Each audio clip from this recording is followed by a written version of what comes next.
কথা বলুক, কবরের পাশে কথা বলবে, কবরের পাশে দিলে কোন পাশে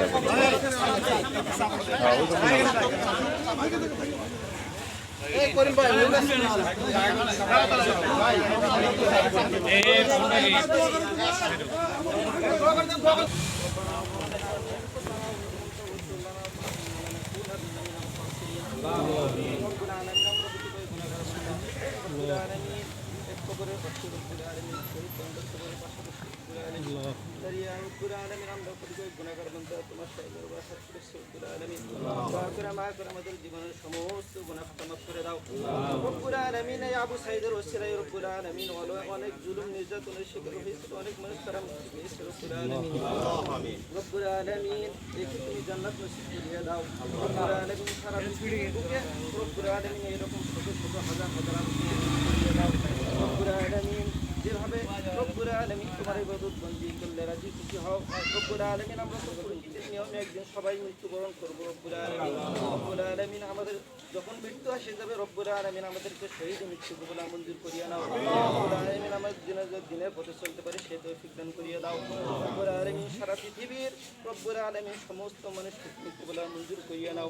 রব্বিরহামহুমা কামা রাব্বায়ানি সগীরা আল্লাহুম্মা রব্বিরহামহুমা কামা রাব্বায়ানি সগীরা ওয়া সাল্লাল্লাহু তাআলা আলা খাইরি খালকি মুহাম্মদ ওয়া আলা আলিহি ওয়া আসহাবিহি আজমাইন আমিন। ওয়ারহামনা মাহুম বিরহমাতিকা ইয়া আরহামার রাহিমিন। অনেকটাই স্বাভাবিকের দিকে যাচ্ছে, তবে বর্তমান যে অন্তর্বর্তীকালীন সরকার আসলে এটি কিন্তু সাধারণ মানুষের কাছে একটি প্রশ্ন থেকে যায় যে আসলে কবে নাগাদ এই যে আপনাদের যে জাতীয় নির্বাচন, অন্তর্বর্তীকালীন সরকার তো চাচ্ছে যে দেশ স্বাভাবিকে একেবারে না ফিরে আসা পর্যন্ত নির্বাচন দেবে না। এতে করে রাজনৈতিক দলদের সাথে তো আসলে প্রধান উপদেষ্টার অনেক ধরনের আপনাদের অনেক মিটিং বা অনেক ধরনের কিন্তু দরবার হয়েছে, আসলে সেখানে কী ধরনের বার্তা দিয়েছে এবং আপনারা দল থেকে কী ধরনের তাদের আসলে নির্দেশনা দিয়েছে? আবু সাঈদের তার যে আত্মদান সেই আত্মদানের মধ্যে দিয়ে বাংলাদেশে যে শ্বাসরুদ্ধকর অবস্থা ছিল, আমরা যে অক্সিজেন গ্রহণ করতে পারতাম না, আর এই আত্মদানের মধ্যে দিয়ে শেখ হাসিনার পরাজয় এবং গণতন্ত্রের শুভ সম্ভাবনার যে পরিবেশ প্রস্তুত হয়েছে, সেই জন্য আমি আল্লাহর দরবারে আবু সাঈদ সহ সাম্প্রতি কিশোর কিশোরীদের যে আন্দোলন, সেই আন্দোলনের যারা আত্মদান করেছেন প্রত্যেকেরই আমি রুহের মাগফিরাত কামনা। আমরা একটি অবাধ সুষ্ঠু নির্বাচন তো শুধু নয়, অবাধ সুষ্ঠু নির্বাচনের পাশাপাশি গণতন্ত্র তো শুধু নির্বাচন নয়, সেখানে আইনের শাসন নিশ্চিত করা, সেখানে বাক স্বাধীনতা নিশ্চিত করা, যে রাজনৈতিক দল বা যে রাজনৈতিক দর্শন বা বিশ্বাসে মানুষ বিশ্বাসী সেটি যাতে মুক্তভাবে নির্ভয়ে মানুষ প্রকাশ করতে পারে, সেটি হচ্ছে প্রকৃত গণতন্ত্র। সেই গণতন্ত্র প্রতিষ্ঠার জন্যই তো আবু সাঈদরা জীবন দিয়েছে।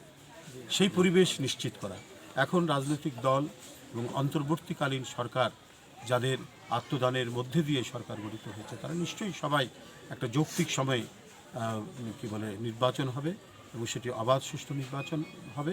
কিন্তু আমাদেরও যারা নির্বাচনে বিজয়ী হবেন বা হবেন না, অংশগ্রহণরত প্রত্যেকটি রাজনৈতিক দলের গণতন্ত্রের যে প্রকৃত গণতন্ত্রের যে অন্যান্য যে শর্তগুলি আছে, যে উপাদানগুলি আছে, সেই উপাদানগুলি চর্চা এবং এটা পূরণ করার জন্য তাদেরকে চেষ্টা করতে হবে।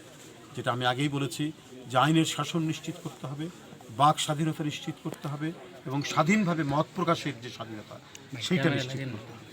সেটা যদি নিশ্চিত করা যায় তাহলে আবু সাঈদদের আত্মা শান্তি পাবে, তাছাড়া তারা তো শান্তি পাবে না।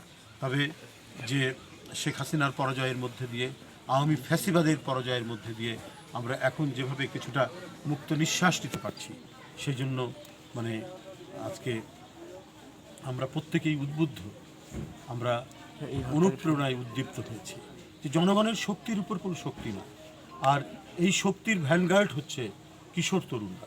যুগে যুগেই কিশোর তরুণরাই যখন রাস্তায় ঝাঁপিয়ে পড়েছে, তখন কোনো দজ্জাল ভয়ঙ্কর ফ্যাসিস্ট নাৎসিরা ক্ষমতায় টিকে থাকতে পারে।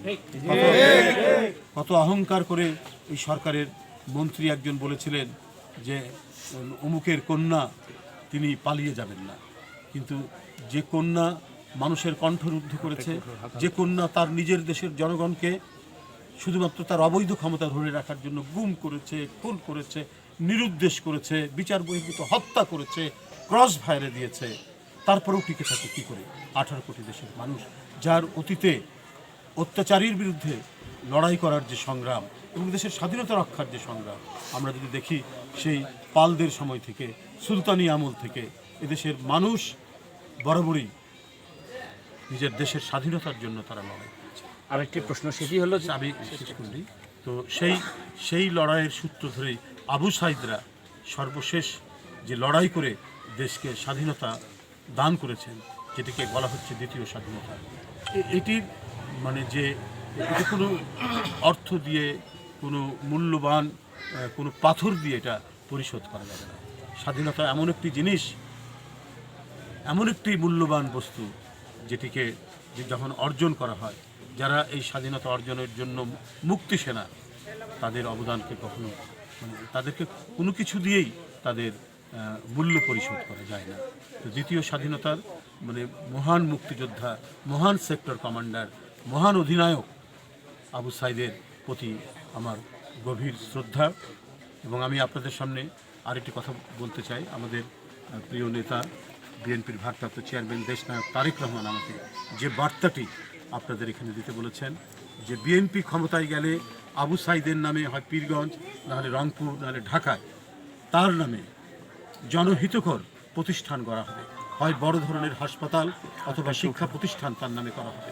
আমি দেশনায়ক তারেক রহমানের পক্ষ থেকে আপনাদের কাছে এই ঘোষণাটি দিলাম যে বিএনপি ক্ষমতায় গেলে আবু সাইদের নামে রংপুরে, পীরগঞ্জে অথবা ঢাকায় তার নামে একটি বৃহৎ জনহিতকর প্রতিষ্ঠান, সেটি হাসপাতাল হোক, সেটি কলেজ বিশ্ববিদ্যালয় হোক, অথবা যে কোনো জনহিতকর প্রতিষ্ঠান গড়া হবে।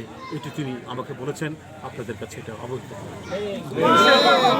দেশকে নিয়ে কিন্তু এখনো ষড়যন্ত্র আসলে চলছে, এবং এই যে যার নির্দেশে এই ধরনের মানে যেটাকে আমরা গণহত্যাও বলতে পারি, আসলে তাদের বিচার কি এ মাটিতে হবে? আপনারা কি মনে করেন?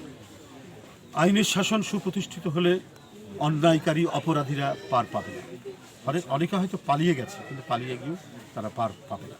কিন্তু মানে সেই অন্যায়ের শেখ হাসিনার মতো সেই বিচার হবে না।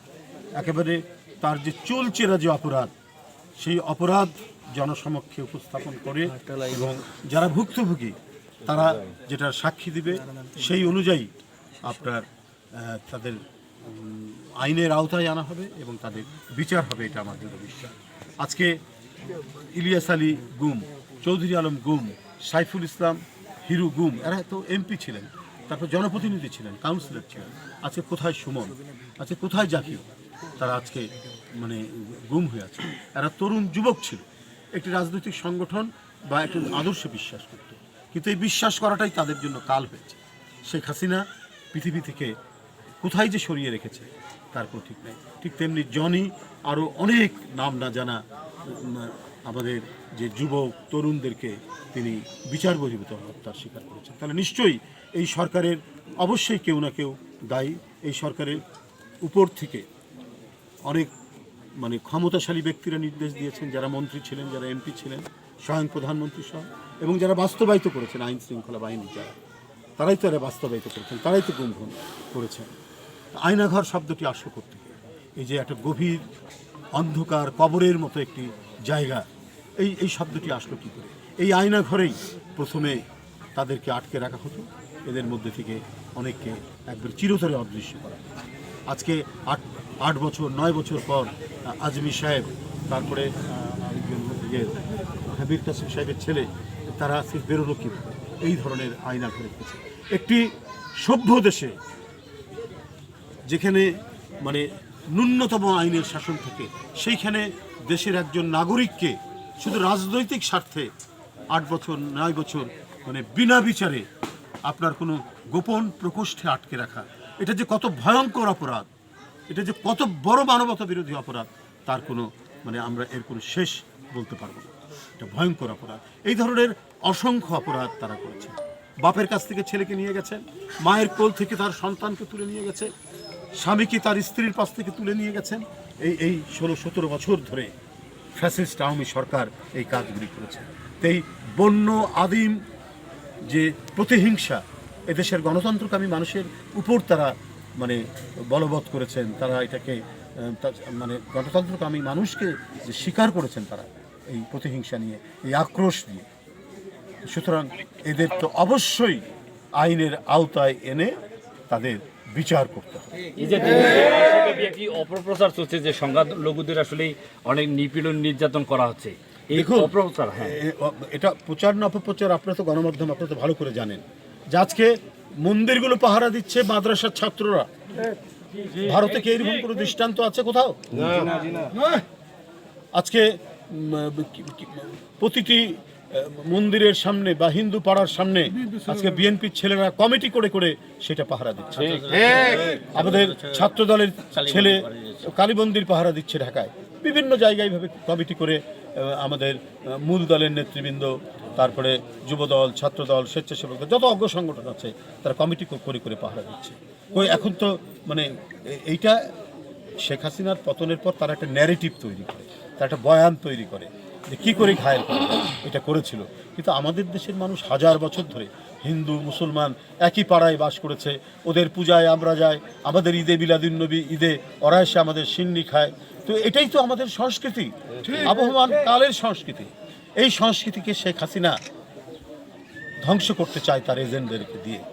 এটা পরিকল্পিত একটি বিষয়, এটি তাদের একটি ষড়যন্ত্র চক্রান্ত করেছে, কিন্তু সেটা এখন ব্যর্থ হয়ে গেছে। ধন্যবাদ।